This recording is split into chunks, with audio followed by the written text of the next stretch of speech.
Let's talk about IBonds. Hi, I'm John McNeil, and this is the Invest Strong Network. Welcome. Very recently, I made a portfolio decision that was based on some things that I had learned from watching YouTube vids, right? So, the government offers a variety of savings bonds series. There's a series E, a series I, a series T, several series. Now, at this particular moment, inflation is, of course, eating alive people's savings, right? And the government, the Treasury, they launched back in the 1990s the Series I bonds, which basically are designed to counter the effects of inflation.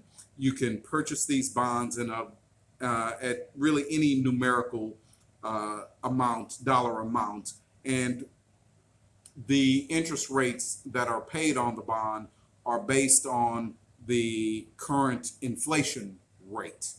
Okay, now for most of the time since the 1990s, that return has not been that great because inflation has been rather restrained. However, since last year, of course, all of this printing of money and creating of digits by the Federal Reserve, along with this wild deficit spending by the federal government, has certainly caused inflation to spike. And of course, this war in Ukraine, which has caused fuel prices to explode, has certainly piled on, right? So, with that being the case, the inflation rate spiking up to 8% or more, the return on these I bonds, the interest return, is now beginning the 1st of May up to a stunning 9.62%. So, after watching, like I mentioned, some YouTube vids about the subject, I decided to buy the maximum amount for a single individual of the IBond series, and that was $10,000, right? So it's easy as pie. Go to treasurydirect.gov. That is the Treasury bond website of the federal government. You can go there, register your bank account, financial account, whatever you wish to do, register it at their site, and then you can acquire as many of the I bonds as you find necessary. I found the process of doing it easy as pie. I mean, it was about 35 minutes from start to finish, and it was real easy. And I have my $10,000 now sitting in an account that is hopefully will beat inflation at least over the next year or so. Now, for me, there's a little bit of trickiness involved in this because, from what I understand, the Treasury will base the interest rate on the I bonds. They readjust this interest every 6 months, right, at the beginning of May and the beginning of November.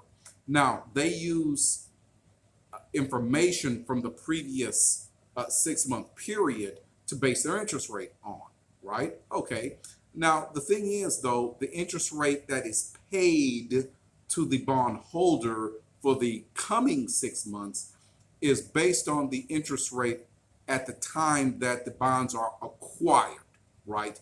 Now, for me, that created this kind of unusual situation because I was kind of rushing to get this done by the end of April of 2022. That way I would be paid the previous 6 months rate of I believe it was 7.35%, somewhere like that. And then in November, it would readjust to the current rate, which is 9.62%. And thus for the year period, I would have 6 months at 7.35% and 6 months at 9.62%, giving me an overall year-over-year return of in the 8.5% range, right? And that's great. But I was right there on the borderline on April 30th of 2022, and the actual purchase, that was a Saturday. That was a Saturday night, as a matter of fact, and the actual purchase of the IBonds could not be formally conducted until the next business day, which would be Monday, the 2nd of May.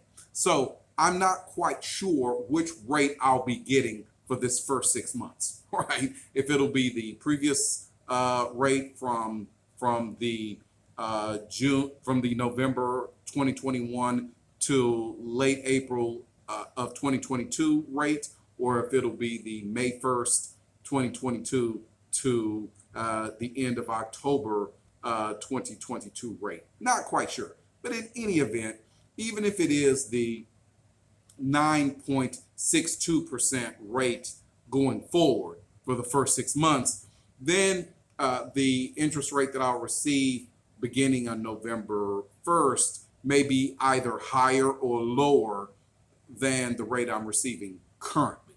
In either event, the bonds have basically zero risk, since they are insured with the full faith and credit of the U.S. government. So it's an almost no lose situation, right? So even if in fact the second half interest rate is lower than the current, first of all, I don't think it'll be very much lower. So that's not much to worry about.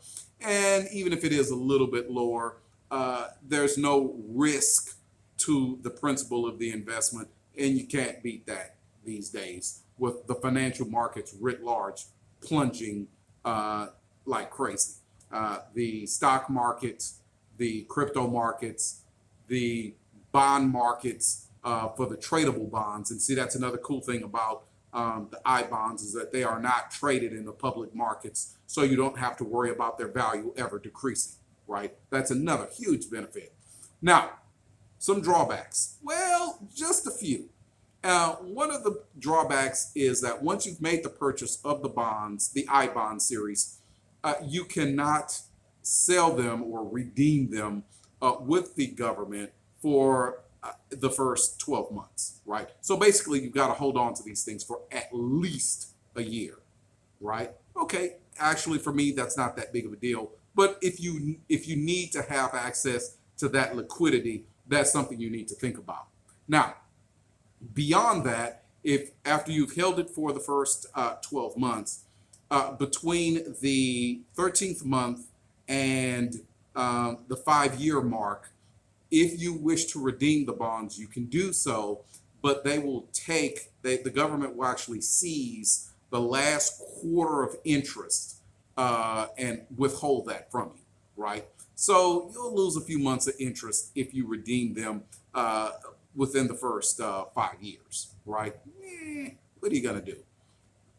For me, though, one of the things I would suggest to the Biden administration and also to the Congress writ large, I would highly, highly encourage them to lift that maximum on the IBonds, lift it from 10,000 to, I would say, about 30,000 for individuals, right? You kill 3 birds with 1 stone there, right? So you give middle class and working class people a secure haven to place their funds, number one. You enable them to be able to outpace inflation, which is absolutely ripping the lower income and the working classes at this point. That's number 2. And number 3, it's a huge draw of upfront draw of revenue into the federal government, right? So, and the government is still deficit spending at this time. And so that would be a benefit for the government if they were to do that. Now, there are some ways that you could kind of wiggle around the $10,000 maximum. I will not go into those in this particular video because it's real complex and involves some legal maneuvering. No, I want to kind of keep it simple.